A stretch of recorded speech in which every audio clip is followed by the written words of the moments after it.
गाय से काट रही है ओम को। ले भैया ओम को।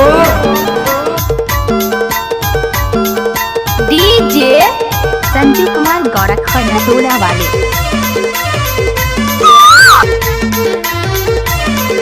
कैसे कर फंस रहे आए? म्यूजिक डांस ऑर्केस्ट्रा एक जगह ले बजा। पानी बाजार सुनी नदिया के पारे पार आबे बाई पंडरी पानी बाजार घुंघरू पान बजाग वाले के घुंघरू पान बजाग वाले के ठेला में करहूं तो इंतजार बाजार आबे के नहीं बताना भाई। सुनी नदिया के पारे पार आबे बाई पंडरी पानी बाजार सुनी नदिया के पारे पार आबे बाई पंडरी पानी बाजार। Hello hello. हाँ सुनना। बोलना। I love you। अरे कुकुर शर्म नहीं आगे चला। डीजे संजू कुमार गोरखपुर टोला वाले। म्यूजिक डांस ऑर्केस्ट्रा एक जगह ले बजा। देवाने पट पर ले आवे देवाने पट पर ये पंडरी पानी के रास्ता लगा झन भुलावे देव लल्लू पंडरी पानी के रास्ता लगा झन भुलावे। डीजे संजू कुमार गौड़ा वाले।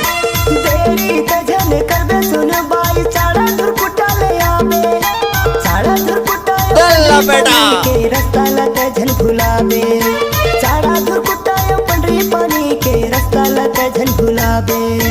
सुनी नदिया के पार आबे बाई पंडरी पानी बाजार सुनी नदिया के पारे पार आबे बाई पंडरी पानी बाजार।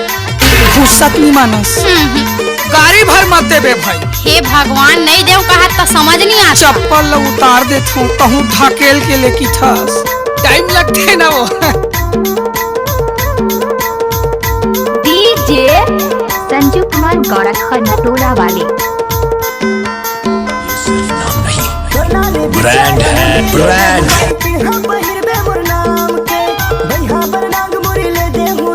झुमका ले दे हूँ कान के बजा तो सरी झुमका ले दे हूँ कान के। डीजे संजू कुमार दुबे। ने बिछाया मुंदरी ले दे हूँ बाई चिन्हा पहिरबे मोर नाम के। By by Tata. मुरानी झुमका ले दे हूँ सी यू फिर से मिलते हैं। नाग मुरी ले दे मुरानी झुमका ले दे हूँ कान के। सुनी नदिया के पारे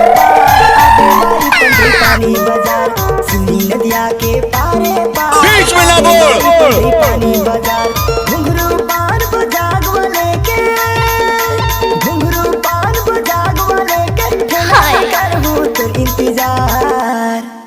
सुनी नदिया के पारे पार आबे बाई पंडरी पानी बाजार सुनी नदिया के पारे पार आबे बाई पंडरी पानी बाजार। संजू कुमार गोरखपुर टोला वाले।